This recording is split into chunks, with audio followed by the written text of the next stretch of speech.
الحمد للہ وحدہ والصلاة والسلام علی من لا نبی بعدہ فاعوذ باللہ من الشیطان الرجیم بسم اللہ الرحمن الرحیم قال اللہ سبحانہ وتعالی قل یا عبادی الذین اسرفوا علی انفسهم لا تقنطوا من رحمت اللہ لا تقنطوا من رحمت اللہ ان اللہ یغفر الذنوب جمیعا انہ هو الغفور الرحیم۔ سورۃ الزمر کی ایک بہت ہی عظیم آیت ہے، آیت نمبر 53۔ اس آیت کے اندر اللہ تعالیٰ کی رحمتیں اور اس کے فضل و کرم کا بیان ہے۔ مسند احمد کے اندر ایک حدیث ہے، پیارے نبی کریم صلی اللہ علیہ وسلم ارشاد فرماتے ہیں کہ مجھے ساری دنیا اس کی ہر چیز کے ملنے سے اتنی خوشی نہیں ہوگی جتنی خوشی مجھے اس آیت کے نازل ہونے سے ہوئی ہے۔ یعنی اللہ کے پیارے نبی کریم صلی اللہ علیہ وسلم ارشاد فرماتے ہیں کہ اگر مجھے یہ دنیا اور اس کی تمام چیزیں مل جائیں تو مجھے خوشی نہیں ہوگی، لیکن یہ جو آیت اللہ پاک نے نازل کی ہے تو اس آیت کے نزول سے مجھے اتنی خوشی ہوئی ہے۔ یعنی دنیا اور دنیا کی تمام نعمتیں اس آیت کے مقابلے میں کوئی حیثیت نہیں رکھتی۔ یہ آیت اتنی عظیم ہے، اور صحابہ کرام فرمایا کرتے تھے، غالباً عبداللہ بن مسعود رضی اللہ عنہ کا قول ہے کہ وہ فرمایا کرتے تھے کہ قرآن پاک کی سب سے امید افزا آیت، یعنی وہ آیت جس میں سب سے زیادہ ہمیں خوشی ہوتی ہے، ایک امید ہوتی ہے اللہ تعالیٰ کی طرف، تو سب سے امید افزا آیت یہ سورہ زمر کی آیت نمبر 53 ہے۔ تو یہ قرآن پاک کی بہت عظیم آیت ہے، اس کے اندر ایک بہت زیادہ امید ہے، رحمت ہے، ایک رحمتوں کا، اللہ تعالیٰ کی رحمتوں کا سمندر ہے۔ بہت عظیم ترین آیت ہے یہ، گناہ گاروں کے لیے، ہم جیسے ظالموں کے لیے یہ آیت ایک امید ہے، ایک سہارا ہے۔ یہ ہم لوگوں نے اتنے گناہ کر لیے ہیں کہ اگر ہم سوچیں کہ اب ہمارا کیا حال ہوگا تو ہمیں ایک مایوسی ہوتی ہے، پریشانی ہوتی ہے، گھبراہٹ ہوتی ہے۔ ایسے میں جب اس آیت کی تلاوت کرتے ہیں تو الحمدللہ ایک سکون ملتا ہے، خوشی حاصل ہوتی ہے، اللہ تعالیٰ کی طرف ایک امید کے ساتھ ایک رغبت پیدا ہوتی ہے۔ تو بہت ہی پیاری یہ آیت ہے۔ اللہ پاک نے ارشاد فرمایا، قل یا عبادی الذین اسرفوا علی انفسہم، اے میرے حبیب صلی اللہ علیہ وسلم آپ ارشاد فرما دیجئے میرے ان بندوں سے جنہوں نے اپنی جانوں کے اوپر ظلم کیا ہے۔ یا مخاطب کون ہے کہ یہ جسے اللہ تعالیٰ نے مخاطب کہا کہ میرے بندوں سے کہہ دے، یہ کون لوگ ہیں؟ یہ گنہگار ہیں، اللہ کے نافرمان، اللہ کے باغی، اللہ کے سرکش۔ اللہ تعالیٰ اپنے گنہگار بندوں کے لیے سرکش ہیں، جو اللہ سے بغاوت کرنے والے، نافرمانی کرنے والے، انہیں کتنے پیار کے ساتھ کہ مخاطب ہوتے ہوئے کہ ان کے لیے الفاظ اللہ پاک نے کیا استعمال فرمائے کہ میرے حبیب میرے ان بندوں سے آپ کہہ دیں۔ یہ نہیں کہا کہ یہ گنہگار ہیں، گناہ کر کے آ گئے ہیں، اتنے جو ہے نا یہ سیاہ کار ہیں، یہ اتنے ظالم ہیں، یہ باغی ہیں، سرکش ہیں، ان کے عذاب ملے گا، جہنم میں جائیں گے، نہیں، بلکہ اللہ پاک نے کتنے ایک پیار کے اسلوب کے اندر بیان فرمایا کہ میرے حبیب آپ میرے ان بندوں سے، جو یہ نہیں کہا کہ گنہگار ہیں، گنہگار کا لفظ بھی استعمال نہیں کیا، بلکہ یہ کہا کہ میرے ان بندوں سے جو اپنی جانوں کے اوپر ظلم کر بیٹھے ہیں، جنہوں نے خود اپنے آپ کے اوپر ظلم کر لیا ہے، اپنے نفسوں کے اوپر ظلم کر لیا ہے گناہ کر کر کے۔ یہی آج ہمارا حال ہے کہ ہم نے گناہ کر کر کے اپنے نامہ اعمال کو جو نا تاریک کر دیا ہے، گناہوں سے بھر دیا ہے۔ اور اللہ کے نبی علیہ الصلوۃ والسلام کیا ارشاد فرما رہے ہیں کہ آپ کہہ دیجئے میرے ان بندوں سے جنہوں نے اپنی جانوں کے اوپر ظلم کیا ہے، لا تقنطوا من رحمت اللہ، کہ میری رحمت سے وہ مایوس نہ ہوں، میری رحمت سے وہ مایوس نہ ہوں۔ لا تقنطوا من رحمت اللہ ان اللہ یغفر الذنوب جمیعا، کہ یقیناً اللہ تعالیٰ تو تمام کے تمام، جمیعا تمام کے تمام گناہوں کو معاف فرمانے والا ہے۔ انہ هو الغفور الرحیم، بے شک وہ بہت زیادہ غفور ہے، بہت زیادہ کثرت کے ساتھ، اور بہت زیادہ کثرت کے ساتھ رحم کرنے والا ہے۔ یعنی حد درجے کا مبالغہ ہے نا کہ انہ هو الغفور الرحیم، وہ بہت زیادہ رحم کرنے والا، بہت زیادہ مغفرت والا ہے۔ تو اس کی رحمت سے مایوس نہ ہو، لا تقنطوا من رحمت اللہ، کیونکہ وہ سب کے سب گناہوں کو معاف کر دیتا ہے۔ مسند احمد کی حدیث میں نے بیان کی کہ سرتاج رسول صلی اللہ علیہ وسلم ارشاد فرماتے ہیں کہ مجھے ساری دنیا اور اس کے ہر چیز کے ملنے سے اتنی خوشی نہیں ہوگی جتنی اس آیت کے نازل ہونے سے ہوگی۔ اس آیت کے شان نزول کے بارے میں صحیح بخاری کتاب التفسیر کے اندر آتا ہے کہ کچھ لوگ تھے، مشرکین تھے، اور بہت بڑی عمر کے ہو چکے تھے، یعنی زندگی ان کی گزر چکی تھی، سمجھے پاؤں قبر میں لٹکے ہوئے تھے بڑھاپے کی حالت میں۔ اب زندگی کس طرح گزری تھی ان کی؟ پوری زندگی انہوں نے ایک تو شرک کیا، مشرک تھے، بت پرست تھے، ایمان نہیں لائے تھے۔ پھر کوئی گناہ ایسا نہیں تھا اس وقت جو عربوں کے اندر جو ایک معاشرتی برائیاں پھیلی ہوئی تھی نا، چھوٹی چھوٹی باتوں کے اوپر لوٹ مار کرنا، قتل و غارت گری کرنا، شرابیں پینا، زنا کاری، بے حیائی، بدکاریاں، سیاہ کاریاں، کوئی ایسا گناہ نہیں تھا جنہوں نے نہ کیا ہو۔ ہر قسم کے گناہوں سے ان کا دامن جو ہے وہ لبریز تھا، آلودہ تھا۔ شرک کا گناہ، قتل کا، زنا کا، شراب کا، بدکاریوں کا، لوٹ مار کا، چوری، جھوٹ، تمام کے تمام گناہوں کے اندر ڈوبے ہوئے تھے۔ اب اس طرح کے لوگ جنہوں نے پوری زندگی اتنے بڑے بڑے کبیرہ گناہ میں زندگی گزاری، یہ اب آپ کے پاس آتے ہیں، اب آپ کے پاس آتے ہیں اور آ کے کہتے ہیں کہ آپ جو دعوت لے کر آئے ہیں اللہ تعالیٰ کی طرف سے، بہت اچھی دعوت ہے، ہمیں بہت پسند ہے یہ دعوت، لیکن بات یہ ہے کہ ہم لوگوں نے تو پوری زندگی گزر گئی ہے اتنے سارے گناہ کرتے ہوئے، تو اب ہم کیا کریں گے؟ اب ہمارا یعنی مسئلے کا کیا حل ہے؟ ہماری تو پوری زندگی اتنے بڑے بڑے کبیرہ گناہوں میں گزری، اب ہم کیا کریں؟ تو نبی علیہ السلام خاموش رہے۔ اتنے میں اللہ پاک نے جبریل کو بھیجا، اور ایک اور تفسیر کے اندر یہ واقعہ ذرا مختلف الفاظ میں ہے، وہ اس طرح ہے کہ یہ جو لوگ تھے جو بہت زیادہ گنہگار تھے اور بڑی عمر کے لوگ تھے، یہ آپس میں بات چیت کر رہے تھے کہ کیوں نہ اللہ کے نبی علیہ السلام کے پاس جاتے ہیں اور جا کے جو ہے نا ہم ان سے بات کرتے ہیں کہ ہمارے لیے کوئی مسئلے کا حل ہے، اتنے گناہوں کا کیا ہو سکتا ہے، تو ہمیں اسلام قبول کر لینا چاہیے، آپ کے پاس جانا چاہیے، پوچھنا چاہیے۔ اتنے میں یہ باتیں کر رہے تھے تو شیطان ملعون، جو کبھی نہیں چاہتا کہ انسان جو ہے اللہ تعالیٰ کی طرف رجوع کرے، اپنے گناہوں کی طرف پلٹ آئے اور اصلاح کر کے اچھا مسلمان ہو جائے، تو وہ ان کے پاس ایک انسانی بحروپ میں آیا اور آ کے ان کو جو نا ان کے گناہ یاد دلانے لگا کہ تم لوگ بھول گئے تم نے کتنے گناہ کیے ہیں، بڑے میاں تم تو اتنے تم نے جو نا وہ زندہ لڑکیوں کو، بچیوں کو جو نا وہ زندہ دفن کر دیا، زمین میں گال دیا، بھول گئے؟ روزانہ شراب پیتے ہو، روزانہ یہ کرتے ہو، اتنے تم نے زنا کیے ہیں، تم نے اتنے قتل کیے ہیں، اتنی لوٹ مار کی ہے۔ ان کو گناہ پہ گناہ یاد دلانے لگا، کہتے اب کیا کرو گے اسلام قبول کر کے؟ کوئی ضرورت نہیں ہے تمہیں اللہ کے نبی کے پاس جانے کی، 3-4 دن تو رہ گئے تمہاری زندگی کے، قبر میں پاؤں لٹکے ہوئے ہیں، بس اسی موج مستی میں، انہی عیاشیوں میں گزار دو، مر جاؤ، اب کچھ حاصل ہونے والا نہیں ہے، بس زندگی گزر گئی، آخری لمحات میں تم اسلام قبول کرنے کی باتیں کر رہے ہو۔ لیکن یہ ان کو یہ باتیں ورگلا کے چلا گیا، لیکن اللہ پاک کی طرف سے فیصلہ ہو چکا تھا ان کی ہدایت کے لیے، وہ ان کی باتوں میں نہیں آئے، آپس میں مشورہ کیا، مشورہ کرتے کرتے آخر آ گئے اللہ کے نبی کے پاس۔ اب آ کے مسئلہ بیان کیا کہ ہم تو اتنے گنہگار ہیں، ہم کیا اسلام قبول کریں گے، کیا ہوگا ہمارا؟ اللہ پاک نے جبریل کو بھیجا، یہ آیتیں دیکھے، کل یا عبادی الذین اسرفوا علی انفسہم، اے میرے حبیب آپ میرے ان بندوں سے جو اپنی جانوں کے اوپر ہر طرح کا ظلم کر بیٹھے ہیں، ان سے ارشاد فرما دیں، لا تقنطوا من رحمت اللہ، کہ اللہ کی رحمت سے مایوس نہ ہو، ان اللہ یغفر الذنوب جمیعا انہ هو الغفور الرحیم، کہ اللہ تعالیٰ تو ہر طرح کے گناہوں کو معاف فرما دیتا ہے، وہ بہت زیادہ بخشنے والا، بہت زیادہ رحم کرنے والا ہے۔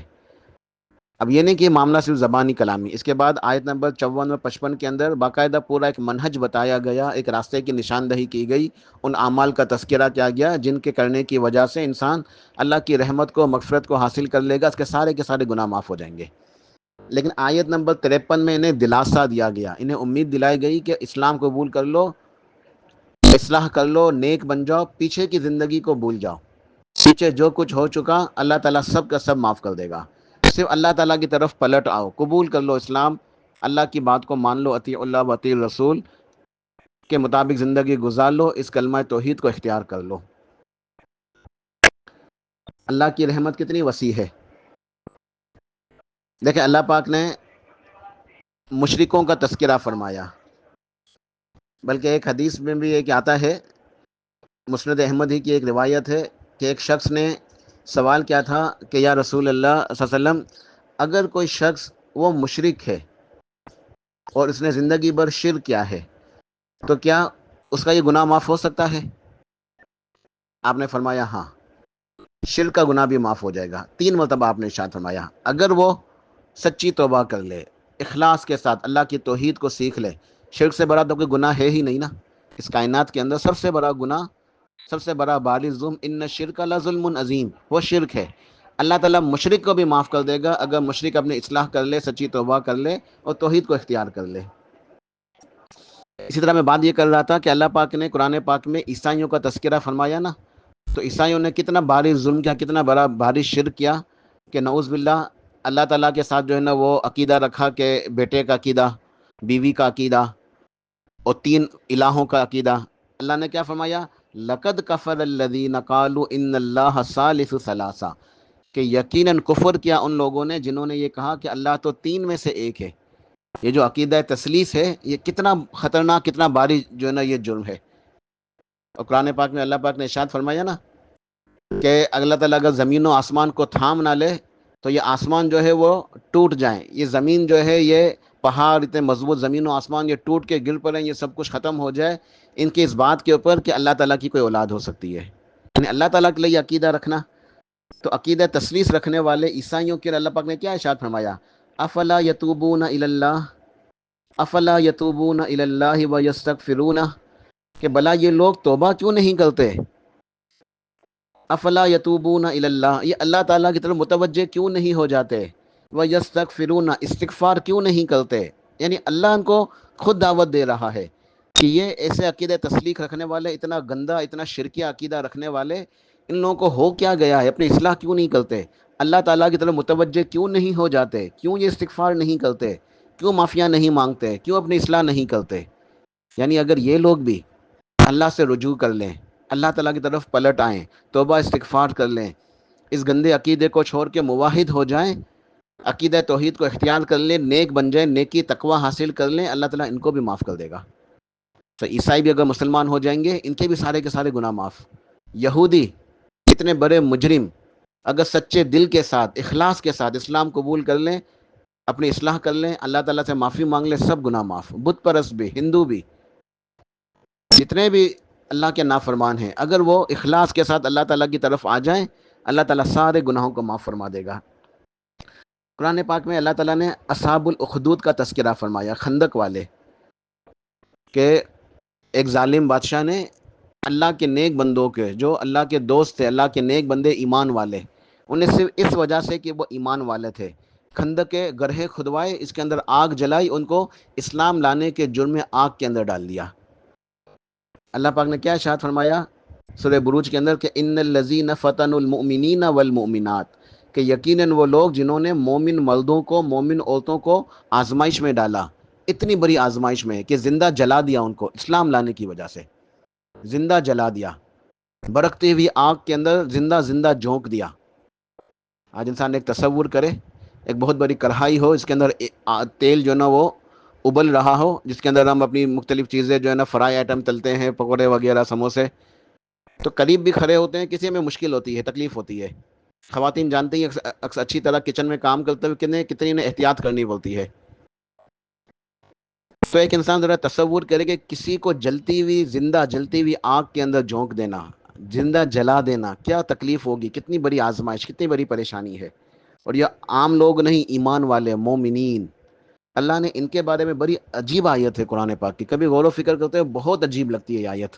اللہ پاک نے ارشاد فرمایا کہ ان الذین فتنوا المؤمنین والمؤمنات، کہ وہ لوگ جنہوں نے میرے مومن مردوں کو، مومن عورتوں کو اتنی بڑی آزمائش کے اندر مبتلا کیا، ثم لم یتوبوا فلہم عذاب جہنم ولہم عذاب الحریق، پھر اگر وہ توبہ کیے بغیر مر گئے، اگر انہوں نے توبہ نہیں کی، رجوع نہیں کیا، اصلاح نہیں کی اور وہ اسی حالت میں مر گئے، ان کے لیے آگ کا عذاب ہے، شدید ترین اللہ تعالیٰ کی جہنم کا عذاب ہے۔ لیکن بیچ میں کیا ارشاد فرمایا؟ ثم لم یتوبوا، اور پھر توبہ نہیں کی، رجوع نہیں کیا۔ یعنی آیت ہمیں کیا بتا رہی ہے کہ اگر یہ لوگ بھی جنہوں نے مومن مردوں، مومن عورتوں کو، اللہ کے اولیاء کرام کو، نیک مقربین کو زندہ جلا دیا، اگر یہ لوگ بھی توبہ کر لیتے، اللہ تعالیٰ ان کو بھی معاف کر دیتا۔ امام حسن بصری رحمہ اللہ اس آیت کے بارے میں ارشاد فرماتے تھے کہ اللہ تعالیٰ کے جود و کرم کو دیکھو، اللہ تعالیٰ کی سخاوت، اس کے کرم، اس کے اکرام، اس کی مہربانی کو دیکھو۔ قال امام حسن بصری رحمہ اللہ فرمایا کہ اللہ سبحانہ و تعالیٰ جو رب رحمان ارحم الراحمین، اس کے جود و کرم کو تو دیکھو کہ وہ اپنے دوستوں کے، اپنے اولیاء کے، یعنی جو اللہ کے دوست ہیں، ایمان والے مقربین، ان کے قاتلوں کو بھی، ان کو قتل کرنے والے، قتل بھی عام انداز سے نہیں بلکہ کسی کو بھی جو نا وہ آگ کا عذاب نہیں دیا جا سکتا دنیا کے اندر، آگ کا عذاب کسی کو کوئی نہیں دے سکتا، یہ صرف اللہ ہی کا کام ہے جو آگ کا رب ہے، آگ کا عذاب آگ کا رب ہی دے سکتا ہے۔ تو جنہوں نے اللہ تعالیٰ کے دوستوں کو، اللہ کے اولیاء اللہ کو، ان کو آگ میں جلا دیا، ان کے قاتلوں کو بھی امام حسن بصری فرماتے ہیں اللہ کے جود و کرم کو دیکھو کہ اپنے دوستوں کے قاتلوں کو بھی توبہ اور مغفرت کی طرف بلا رہا ہے۔ اللہ تعالیٰ ان کو بھی توبہ اور مغفرت کی طرف دعوت دے رہا ہے کہ آ جاؤ، توبہ کر لو، رجوع کر لو، اصلاح کر لو، تمہارے گناہ معاف ہو جائیں گے۔ یہ جو منافق ہیں، منافق جہنم میں سب سے زیادہ شدید عذاب میں ہوں گے، ٹھیک ہے؟ یہ سب جانتے ہیں بات کہ کافروں سے زیادہ، مشرکوں سے زیادہ، بت پرستوں سے زیادہ، یہودیوں عیسائیوں سے بھی زیادہ شدید عذاب جو ہوگا جہنم میں وہ منافقین کو ہوگا۔ اللہ پاک نے منافقین کے جب احوال کا اور ان کی باتوں کا، ان کے کرتوتوں کا تذکرہ فرمایا سورہ نساء کے اندر، تو کیا ارشاد فرمایا کہ الا الذین تابوا واصلحوا، مگر سوائے وہ لوگ جنہوں نے توبہ کر لی اور اپنی اصلاح کر لی، صحیح ہو گئے۔ یعنی منافق جو اللہ کے دشمن ہیں، اگر یہ بھی توبہ کر لیں، اپنی اصلاح کر لیں، یہ بھی، ان کے بھی گناہ معاف۔ صحیح بخاری کی مشہور حدیث ہم جانتے ہیں، 100 آدمیوں کا جو قاتل، جس نے 100 قتل کر لیے، اللہ تعالیٰ نے اپنی رحمت سے اس کو بھی معاف کر دیا۔ اور معاف کرنے کا انداز بھی ذرا دیکھیں۔ کئی دفعہ ہم نے یہ حدیث پڑھی ہے، سنی ہے، لیکن جب بھی سنتے ہیں الحمدللہ تو ایمان تازہ ہو جاتا ہے، اللہ کی رحمت کے اوپر اور امید اور یقین آتا ہے، مغفرت کی طرف ایک ترغیب ملتی ہے۔ اسے دوبارہ سے میں سناتا ہوں، کئی دفعہ سنی ہوئی حدیث ہے، بار بار سنی ہوئی حدیث دوبارہ سنیں کہ بنی اسرائیل کے اندر ایک شخص تھا، قاتل، عادی مجرم، 99 قتل کر لیے۔ تب اسے احساس ہوا اپنے گناہوں کی طرف، پچھتاوا ہوا کہ 99 قتل کر لیے۔ تب سوچنے لگا کہ کوئی راستہ ہے، کوئی بچت کا ہے، کوئی طریقہ ہے۔ ایک شخص کے پاس گیا مسئلہ پوچھنے کے لیے۔ اب جس کے پاس گیا تھا وہ تھا تو بہت ہی نیک، اللہ کی عبادت کرنے والا، عابد تھا، لیکن عالم نہیں تھا، علم نہیں تھا، عبادت کرتا تھا لیکن اسے شریعت کا علم نہیں تھا۔ تو جب اس نے اپنے مسئلے کو بیان کیا کہ میں نے 99 قتل کیے ہیں تو میرے لیے کوئی راستہ ہے، تو وہ ایک شدت اور ایک جوش کے اندر آ گیا کہ 99 قتل، تو بہت زیادہ اس کو جو ہے نا ایک شدید جو ہے نا غصہ آ گیا کہ اتنا بڑا مجرم، کہنے لگا 99 قتل کر کے توبہ کی طرف آیا ہے، کیا ہوگا تیرا؟ کچھ نہیں ہو سکتا۔ اس نے غصے میں اس کو یہ کہہ دیا، وہ بھی تیش میں آ گیا اور غصہ، قتل کرنے کی عادت تو تھی ہی، تیش غصے میں آ گیا، کیونکہ زیادہ تر قتل غصے کی حالت میں ہی ہوتے ہیں، غصے میں آ کے اس کو بھی قتل کر دیا۔ اللہ کی عبادت کرنے والے عابد کو، جس نے اس کے کہا کہ تیرے لیے کوئی گنجائش نہیں ہے، توبہ کا کوئی راستہ نہیں ہے، اس کو بھی قتل کر دیا، 100 کی گنتی پوری ہو گئی۔ پھر پچھتایا، پھر پشیمان ہوا، اب کیا کروں، یہاں تو آیا تھا میں اپنی اصلاح کے لیے، لیکن یہاں تو ایک اور قتل ہو گیا، 100 کی گنتی پوری ہو گئی۔ اب وہ سینچری پوری کر کے پھر پچھتانے لگا۔ کسی نے کہا کہ فلاں جگہ جاؤ، وہاں عالم ہے، اس سے پوچھو۔ اب وہ اس کے پاس گیا تو اسے جا کے اپنا مسئلہ بیان کیا کہ میں نے 100 قتل کیے ہیں، اب میرے لیے کوئی گنجائش ہے؟ تو وہ عالم تھا، عالم پھر عالم ہوتا ہے، اس کا علم ہوتا ہے، تو اس نے، عالم نے کیا جواب دیا کہ وہ کون سی چیز ہے جو تیرے اور تیرے رب کے درمیان حائل ہو سکتی ہے؟ کوئی چیز نہیں۔ یعنی اس عالم کے سمجھانے کا انداز کتنا خوبصورت تھا کہ وہ کون سی چیز ہو سکتی ہے جو تیرے اور تیرے رب کے درمیان حائل ہو جائے؟ کچھ بھی نہیں۔ تو سچی توبہ کر لے، اپنی اصلاح کر لے، صحیح ہو جا، اللہ سب معاف کر دے گا، تیرے 100 قتل کو معاف کر دے گا۔ لیکن معاملہ اتنا آسان نہیں ہے۔ تو جس جگہ رہتا ہے نا، یہ گناہ گاروں کی بستی ہے، یہاں ماحول برا ہے، یہاں تو رہ کے برائیاں ہی کرے گا۔ تجھے اگر اللہ کی مغفرت کو حاصل کرنا ہے، اپنی توبہ کو پختہ کرنا ہے، تجھے ہجرت کرنی ہوگی۔ تو ہجرت کر، اللہ کے راستے کا مہاجر بن۔ یہ گناہ گاروں کی بستی ہے، اس کو چھوڑ کے تو فلاں بستی میں جا، وہاں سارے علماء ہیں، عابد ہیں، اللہ کی عبادت کرنے والے نیک لوگ ہیں، اولیاء کرام ہیں، ان کی صحبت میں دن گزار۔ وہاں تو علم سیکھے گا، وہاں تو ان کے ساتھ رہ کے عبادتیں کرے گا، پھر تیری اچھے طریقے سے عبادتوں سے تیری اور استقامت آئے گی، اور تیرے گناہ معاف ہوں گے، تو تیری اصلاح ہو جائے گی، تو جنت کا مستحق ہو جائے گا. پچھلی زندگی کے سب گناہ معاف ہو جائیں گے، لیکن تو نے علم حاصل کرنا ہے، عمل کرنا ہے، اللہ کی عبادت کرنی ہے، اپنی اصلاح کرنی ہے. اور جو اچھی صحبت ہوتی ہے نیک لوگوں کی، اس سے فائدہ ہوتا ہے. یہاں تو برے لوگوں کی صحبت میں ہے، تو جب وہاں پہ سارے موحد ہیں، توحید والے ہیں، توحید والوں کے ساتھ بیٹھ، اللہ والے اللہ والوں کے ساتھ بیٹھ. اللہ والوں کے ساتھ بیٹھ کے تجھے اللہ یاد آئے گا، ان کے ساتھ بیٹھ کے تو بھی اللہ کی عبادت کرے گا، تو تیری توبہ پختہ ہو جائے گی، استقامت حاصل ہوگی، اور تو تیرے گناہ معاف ہو جائیں گے. ہجرت کر. وہ کہتا ہے صحیح ہے، وہ توبہ کی نیت کر لیتا ہے، سچی نیت خالص کہ اللہ میں توبہ کرنا چاہتا ہوں، میں توبہ کے راستے پہ چل رہا ہوں، اور توبہ کے لیے میں کیا کر رہا ہوں، ہجرت کر کے جا رہا ہوں نیک لوگوں کی بستی میں. نیک لوگوں کی بستی کی طرف سفر شروع کرتا ہے، اللہ کا امر ہوتا ہے، آدھے راستے میں موت کے فرشتے آ جاتے ہیں، موت کا فرشتہ آتا ہے، موت کا وقت ہو جاتا ہے. اب لینے کے لیے اس کو جنت کے فرشتے بھی آ جاتے ہیں، جہنم کے بھی. جنت کے فرشتے کہتے ہیں کہ تو توبہ کر چکا ہے، اپنی اصلاح کے لیے جا رہا ہے نا نیک لوگوں کی بستی میں، اب تو یہ تائب ہے، تو اسے ہم لے کے جائیں گے، جنتی ہے. جہنم کے فرشتے کہتے ہیں کہ نہیں، ابھی تو راستے پہ چلا ہے، پہنچا بھی نہیں ہے، یہ تو 100 قتل کر کے جا رہا ہے، یہ تو ہم لے کے جائیں گے. یہ سب اللہ تعالیٰ کی مرضی سے، اللہ کے حکم کے بغیر کچھ بھی نہیں ہوتا ہے اس کائنات میں. یہ اللہ کے لطف و کرم ہے، اللہ تعالیٰ کے یہ انداز رحمتیں برسانے کے، بلکہ میں یوں کہنا چاہوں گا کہ رحمتیں لٹانے کے. اللہ تعالیٰ رحمتیں لٹاتا ہے، ہمیں ان کو لوٹنے کی ضرورت ہے. اللہ نے ایک اور فرشتے کو بھیجا، فیصلہ اللہ تعالیٰ کی طرف سے فیصلہ آیا کہ زمین کو ناپو، زمین کا ناپ کرو. اگر یہ زیادہ فاصلہ طے کر چکا ہے اور نیکوکاروں کی بستی ہے، جو اللہ والے موحد ان کی بستی کے قریب ہے، تو یہ جنتی ہے. اگر ابھی تک یہ فاصلہ زیادہ طے نہیں کیا اور یہ جو گنہگار ہیں ان کی بستی کے قریب ہے، برے لوگوں کے، تو یہ جہنمی ہے.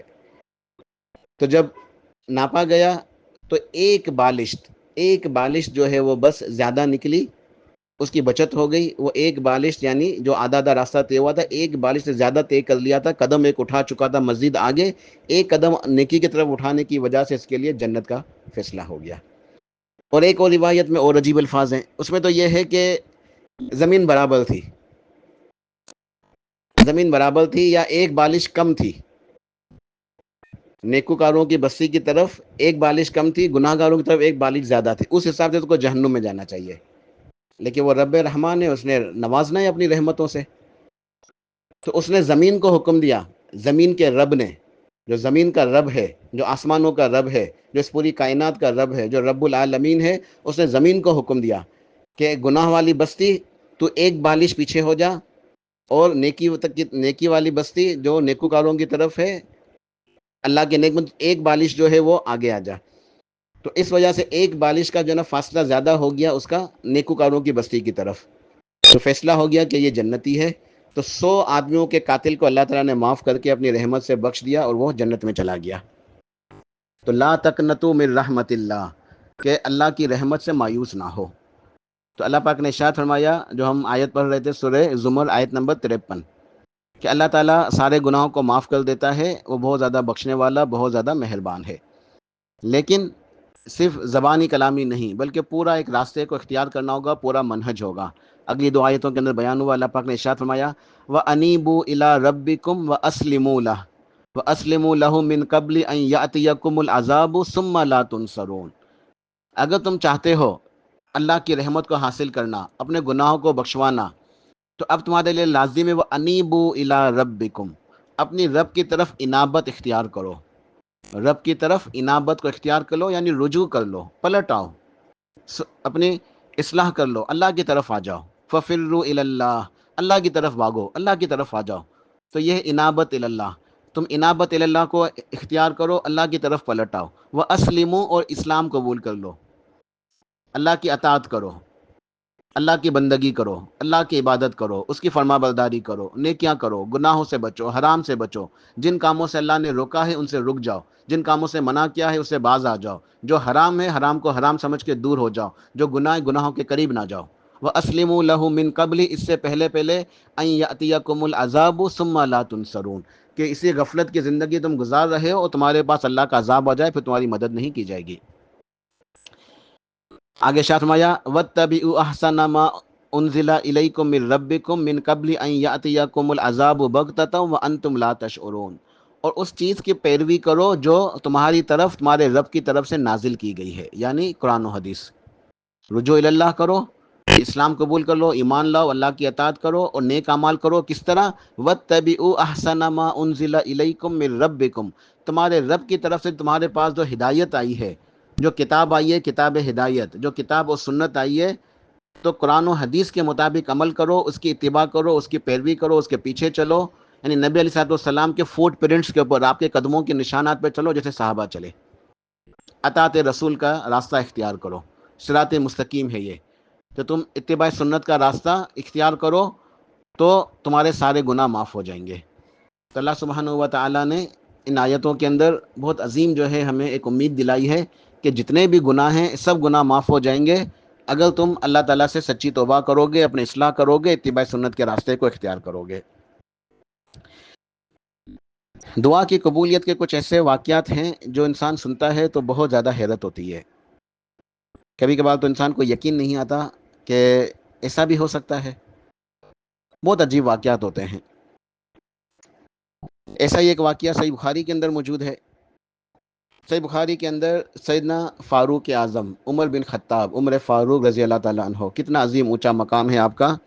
ان کے فضائل، ان کے مناقب کے اندر ایک واقعہ آتا ہے صحیح بخاری کے اندر کہ سیدنا عمر فاروق رضی اللہ تعالیٰ عنہ نے ایک دعا مانگی، اللہم ارزقنی شہادتن فی سبیلک واجعل موتی فی بلد رسولک، اے اللہ مجھے اپنے راستے میں شہادت عطا فرما اور میری موت جو ہے وہ کر اپنے شہر، اپنے نبی کے شہر میں یعنی مدینہ میں۔ مجھے اپنے راستے میں شہادت عطا فرما، اور مجھے لیکن شہادت کہاں چاہیے، موت کہاں چاہیے؟ تیرے نبی کے شہر میں، مدینہ رسول کے اندر۔ مجھے موت چاہیے مدینہ طیبہ میں، شہادت چاہیے مدینہ طیبہ میں۔ اب مدینہ طیبہ میں شہادت ممکن ہے، شہادت کے لیے کیا کرنا ہے؟ سرحدوں پہ جانا ہے، لڑائی کرنی ہے، جہاد اور قتال، وہاں شہادت ملے گی نا۔ مدینہ میں تو لڑائی ہوتی ہی نہیں ہے، وہ تو حرم ہے، حرم میں تو لڑنا ہی منع ہے، حرم میں تو جنگ ہوتی نہیں ہے۔ جنگ کے لیے تو سیدنا عمر فاروق رضی اللہ عنہ کو سرحدوں پہ جانا ہوتا، وہاں جا کے جہاد کرنا ہوتا۔ آپ تو مدینہ میں رہتے تھے۔ اس دعا کا ایک پس منظر ہے، انہوں نے یہ دعا کیوں مانگی۔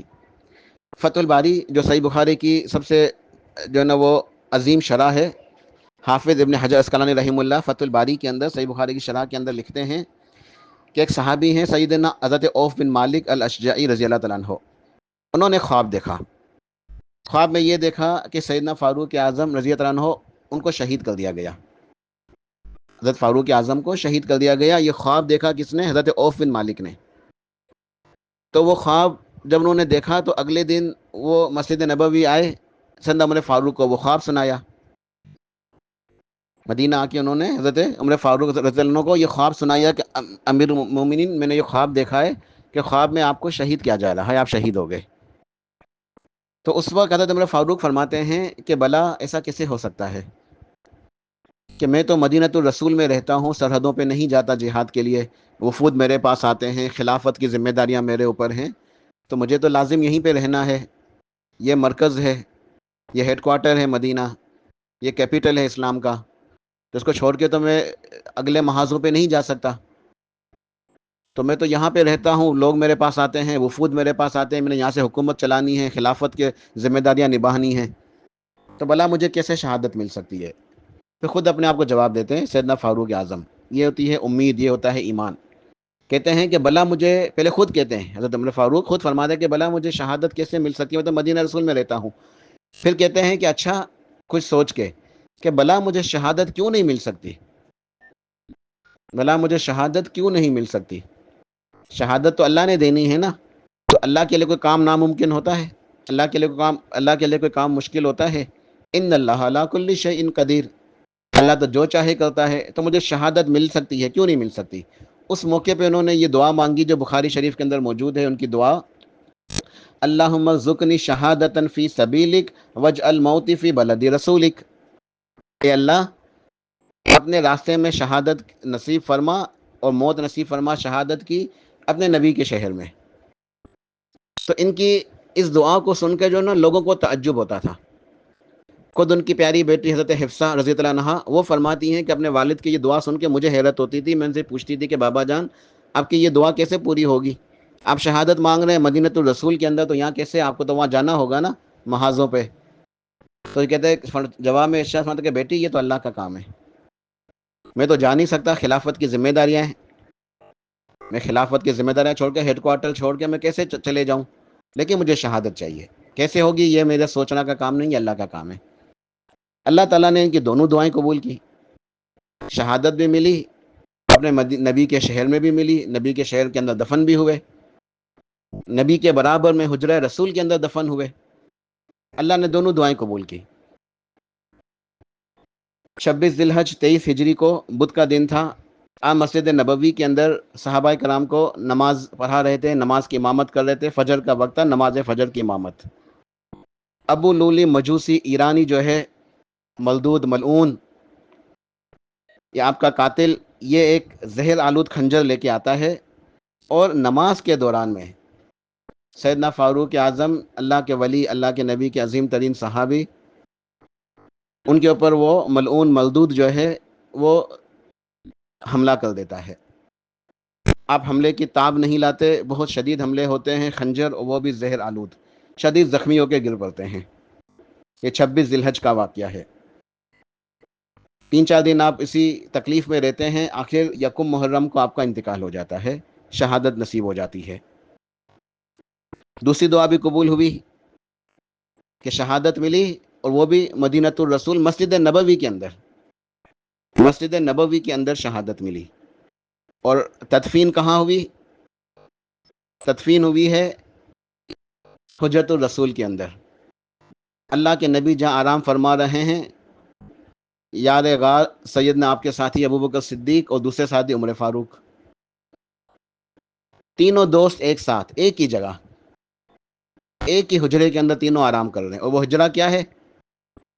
ریاض الجنہ، جنت کے باغوں میں سے. گویا دنیا میں بھی ساتھ رہے تینوں، اور جنت میں بھی ساتھ ہیں تینوں. سیدنا علی بن ابی طالب رضی اللہ عنہ ارشاد فرمایا کرتے تھے کہ میں اکثر اللہ کے نبی علیہ السلام کے منہ سے یہ بات سنا کرتا تھا کہ میں آیا، ابوبکر آئے، عمر آئے، میں نکلا، ابوبکر نکلے، عمر نکلے، میں پہنچا، ابوبکر پہنچے، عمر پہنچے. یعنی اللہ کے نبی ہمیشہ دونوں ساتھیوں کا اپنا تذکرہ ساتھ فرمایا کرتے تھے کہ کہیں بھی جانا ہے، کہیں پہنچنا ہے، کوئی بھی کام ہے، میں ابوبکر عمر، میں ابوبکر عمر. کتنی پیاری موت آئی، کتنی پیاری جو ہے وفات، اور کتنی پیاری جو ہے نا وہ دعائیں قبول ہوئیں، اور تدفین کتنی پیاری ہوئی. جہاں اللہ کے نبی ہیں، جہاں صدیق اکبر ہیں، وہیں فاروق اعظم ہیں. دعا قبول ہوتی ہے، دعا قبول ہوتی ہے، دعا ہر حال میں قبول ہوتی ہے. دعا کی قبولیت کے کچھ طریقے ہیں، کچھ صورتیں ہوتی ہیں جو ہمیں سمجھ میں نہیں آتی. ہم لوگ مایوس ہو جاتے ہیں کہ مانگ رہے ہیں قبول نہیں ہو رہی. یاد رکھیں قبول ضرور ہوتی ہے. پہلی صورت یہ ہے قبول ہونے کی کہ جو مانگا فوراً مل گیا، یہ بھی ایک صورت ہے. دوسری صورت یہ ہے کہ فوراً تو نہیں ملا، اللہ کا عمل تھا، تاخیر سے ملا. لوگوں نے مانگا، اللہ نے 10 سال کے بعد، 20 سال کے بعد دعا قبول کی. اللہ کا عمل، اللہ کی حکمت، اللہ ہی بہتر جانتا ہے. اسی میں فائدہ تھا کہ تاخیر سے ملا. تیسری صورت کہ جو مانگا وہ نہیں ملا، اس کے بدلے میں کوئی اور نعمت مل گئی. یہ بھی فائدہ ہے کہ اس سے اچھی، جو چیز مانگی اس سے کوئی اور اچھی چیز مل گئی. چوتھی صورت جو مانگا وہ نہیں ملا، اللہ تعالیٰ نے اس کے بدلے میں بھی کچھ نہیں دیا، بلکہ کوئی مصیبت پریشانی تھی، اللہ نے اس کو دور کر دیا اس کی برکت سے. یہ بھی فائدہ ہے. آخری صورت کے دنیا میں ملا ہی نہیں، لیکن اللہ تعالیٰ نے دعا چونکہ عبادت ہے، عبادت کو ضائع نہیں کیا. نامہ اعمال کے اندر محفوظ ہے، کل قیامت والے دن اس کا اجر و ثواب ملے گا. اور جب بندہ دیکھے گا نا اجر و ثواب کتنا ہے، وہ تمنا کرے گا کاش میں نے اپنی پوری زندگی دعائیں مانگی ہوتی اور میری ایک دعا قبول نہ ہوئی ہوتی دنیا میں، سب کچھ مجھے آج مل جاتا. وہ اجر و ثواب دیکھے گا، وہ نیکی دو بدلہ دیکھے گا نا، تو یہ تمنا کرے گا. تو دعا ضرور قبول ہوتی ہے. ایک دعا کی قبولیت کا اور واقعہ یاد آ گیا. یہ واقعہ تو کون تھے؟ اللہ کے سب سے بڑے ولی، سب سے نیک انسان. انبیاء علیہ السلام کے بعد سب سے افضل کون ہے؟ صدیق اکبر رضی اللہ عنہ. اس کے بعد فاروق اعظم رضی اللہ عنہ. یہ سب سے افضل ہے انبیاء کرام کے بعد. میرے بعد کوئی نبی ہوتا تو عمر ہوتے، تو عمر کی تو شان ہی نرالی ہے نا، عمر کی تو بات ہی الگ ہے.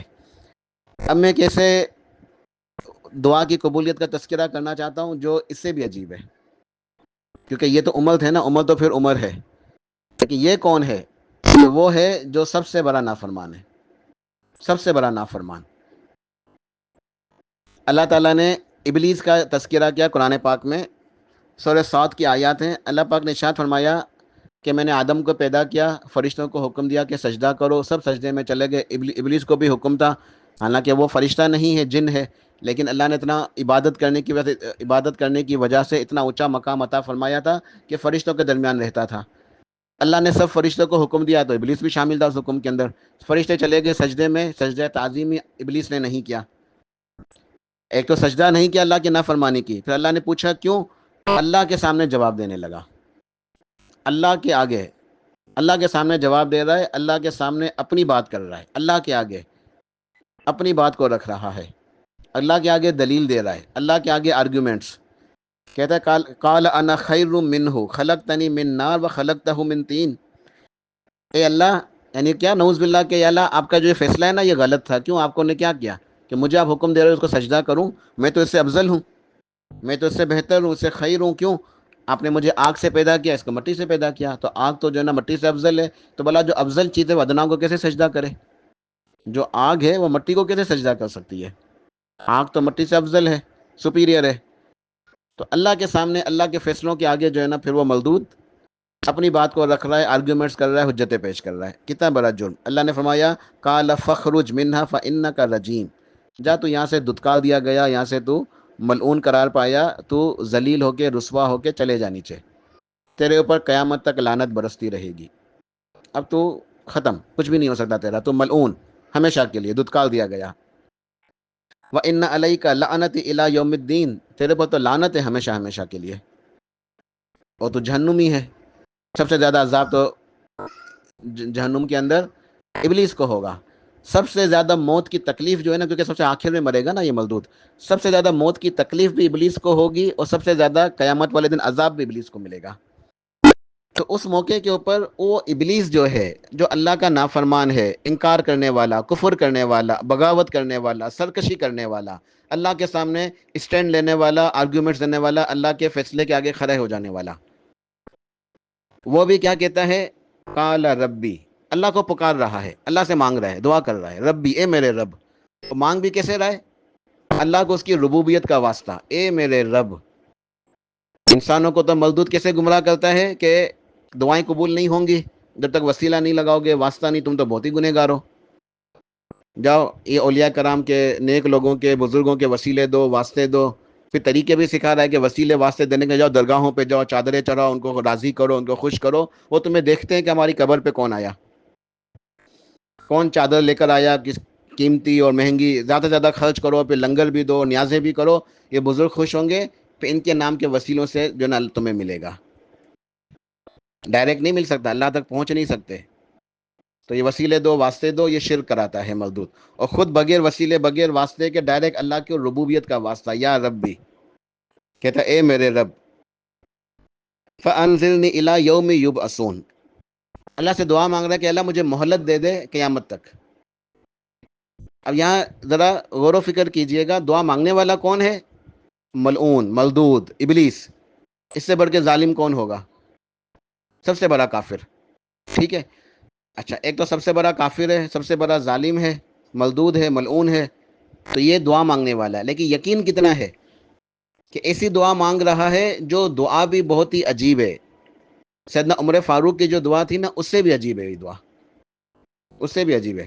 سیدنا عمر فاروق کی دعا تو اتنی تھی نا کہ یا اللہ اپنے نبی کے شعر میں مجھے شہادت نصیب فرما، یہ تو ہمیشہ کی زندگی مانگ رہا ہے، ہمیشہ کے لیے مہلت مانگ رہا ہے۔ تو اللہ کا اصول ہے، اللہ نے کسی کو ہمیشہ کی زندگی نہیں دی، جو بھی دنیا میں آتا ہے سب مر جاتے ہیں، لیکن اس کو یہ کہہ رہا ہے کہ مجھے مہلت دے۔ اور کتنی مہلت؟ الی یوم یبعثون، تو جب اپنے بندوں کو کھڑا کرے گا نا، قیامت میں اٹھائے گا، یعنی قیامت تک کے لیے مجھے مہلت دے دے، جب سور پھونکا جائے گا، سور پھونکے جانے تک مجھے مہلت دے دے۔ اچھا، اب یہ مہلت اگر مل جائے، ایک تو دعا اتنی عجیب و غریب کہ میں ہمیشہ زندہ رہوں قیامت تک، قیامت تک کی زندگی مانگ رہا ہے، پھر پیچھے مقصد کیا ہے؟ کہتا ہے کہ قال فبعزتک لاغوینہم اجمعین، یا اللہ تو جو مہلت دے گا نا مجھے، تو تیرے ان بندوں کو، آدم کی اولاد کو چھوڑوں گا نہیں میں، انہیں گمراہ کروں گا، انہیں راستے سے بھٹکاؤں گا، ان سے شرک کراؤں گا، ان سے ظلم کراؤں گا، ان سے گناہ کراؤں گا، تو انہیں اپنا فرما بردار نہیں پائے گا، میں انہیں گمراہ کر کے جہنم کے راستے پہ چلاؤں گا۔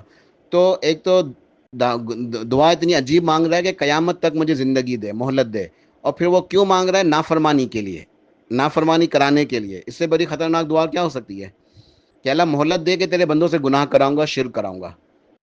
اللہ نے اس مولدود کی یہ اتنی عجیب دعا، اور پیچھے جو دعا کا مقصد تھا وہ بھی اتنا یعنی عجیب اور اتنا زیادہ یعنی کہ بدبختی والی دعا، اس کو بھی قبول کر کے ارشاد فرمایا قال فإنک من المنذرین، جا تیری دعا قبول ہوئی تو یہ مہلت دے دی میں نے۔ اب یہ ایک الگ بات ہے کہ اس میں اللہ کی حکمت ہے کہ انسانوں کا امتحان مقصود ہے، انسان کے لیے ایک آزمائش ہے، اس کا ٹیسٹ ہے کہ ابلیس جو ہے وہ گمراہ کرتا ہے، پھر جو انسان اس کی باتوں میں نہیں آتے، اللہ کی عبادت کرتے، وہ کامیاب ہو جاتے ہیں، جو اس کی باتوں میں آ کے گمراہ ہو جاتے ہیں وہ ناکام ہو جاتے ہیں۔ بہرحال اللہ تعالیٰ نے شیطان کی دعا بھی قبول کی، اس نے بھی ملدود نے پکارا ربوبیت کے وسیلے یا ربی، اے میرے رب۔ تو یہ ہمیں واقعات سند کے جو ہے یہ قرآن پاک کی آیتوں سے یہ نصیحت ملتی ہے کہ ہم کبھی بھی مایوس نہ ہوں، کبھی بھی مایوس نہ ہوں۔ دعا کی قبولیت کے بہت عجیب عجیب واقعات ہیں۔ ایک واقعہ وہ تھا میرے ذہن میں، لیکن بات چونکہ 40 منٹ ہو گئے ہیں تو میں ختم کر دیتا ہوں ورنہ اور زیادہ بات وہ ہو جائے گی، پھر کبھی انشاءاللہ کسی اور موقع کے اوپر۔ بہرحال نصیحت یہ ہے کہ بہت افضل دن ہے، افضل ایام الدنیا عشرہ ذی الحج۔ اللہ سے مانگے، اللہ سے مانگے، خوب دعائیں مانگے، رحمت مانگے، مغفرت مانگے، کرم مانگے، سب کچھ مانگ لیں، خزانے مانگ لیں، جو دعائیں مانگنی ہے مانگ لیں۔ عرفہ کا دن آئے گا، عرفہ کا دن آئے گا، رحمتیں برس رہی ہیں، لٹ رہی ہیں، مانگے مانگے مانگے، مایوس نہ ہو، یہ نہ سوچے کتنے گنہگار ہیں ہم۔ ایسی بات آئے نا دل کے اندر تو یاد رکھے قرآن پاک کی آیات کو کہ اللہ نے ابلیس کی دعا بھی پوری کی۔ اور یہ سے نہ کہ یہ کیسے ہو سکتا ہے، یہ کیسے ہو سکتا ہے، یہ اللہ کا کام ہے، اس نے کن کہنا ہے فیکون ہو جانا ہے۔ کسی شاعر نے کہا نا کہ تیرے کن پہ یقین کر کے مولا کتنی حسرت دل میں دبائے بیٹھا ہوں، کہ تو نے تو کن کہنا ہے فیکون ہو جانا ہے۔ سیدنا عمر فاروق نے بھی کون سی دعا مانگی، عجیب دعا نا، لیکن یقین تھا کہ کیوں مجھے شہادت کیوں نہیں مل سکتی، ملے گی، اللہ کے نبی کے شہر میں ملے گی۔ اللہ نے پورے نظام کو پلٹا اور وہ ملدود آیا ملعون مجوسی، اس نے آ کے وہاں آپ کو شہید کیا۔ تو یقین کے ساتھ مانگے، اللہ سے مانگے، فجر سے لے کے مغرب تک مانگے، عرفہ والے دن مانگتے ہی رہیں، ٹھیک ہے؟